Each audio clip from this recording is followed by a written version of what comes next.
জীবনের সর্বশেষ যে কাজটা কথাটা বলেছিলেন সেটা ছিল কি?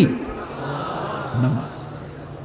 ইন্তেকালের 5 দিন আগে প্রচন্ড জ্বর হলো, মাথায় যন্ত্রণা হলো, বারবার বেহুশ হয়ে পড়েন। যে রাত্রে ইন্তেকাল করবেন সেই রাত্রে সাহাবায়ে কেরাম কেউ ঘরে ফেরে নাই, সবাই কাঁদতেছে। সকলের ধারণা নবীজি খুব তাড়াতাড়ি বিদায় হয়ে যাবেন। ঘরের মধ্যে স্ত্রীরা কাঁদেন, জামাই কাঁদে, নাতি নাতনি কাঁদেন।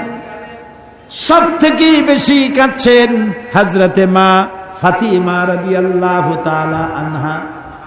রাসূলুল্লাহর হুশ এলো, হযরত ফাতেমার কান্না দেখে কাছে ইশারা করে ডাকলেন, কানে কানে কি যেন বললেন।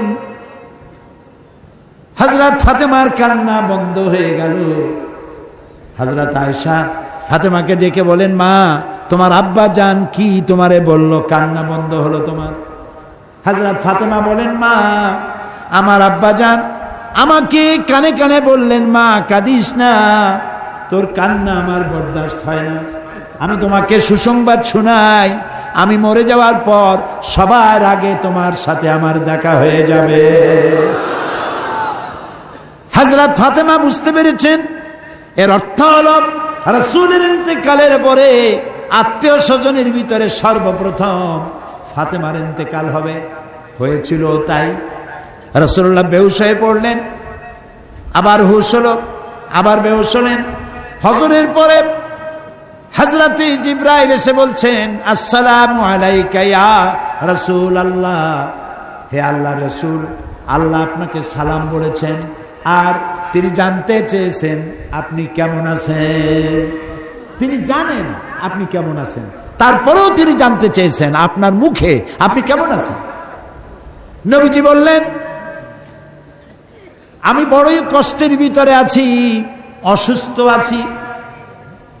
হযরতে জিবরাইল বলছেন, ইয়া রাসূলুল্লাহ, একজন নতুন ফেরেশতা এসেছে আজ আমার সাথে, যে ফেরেশতা কোন মানুষের কাছে আসার জন্য অনুমতি কোনোদিন চায় নাই আর কোনোদিন চাবেও না, শুধু আপনার অনুমতি চায় আপনার কাছে আসার জন্য। সে ফেরেশতার নাম মালাকুল মউত। হযরতে মালাকুল মউত রাসূলের অনুমতি নিয়ে রাসূলের জাসাদ মুবারকের কাছে এসে সালাম পেশ করলেন।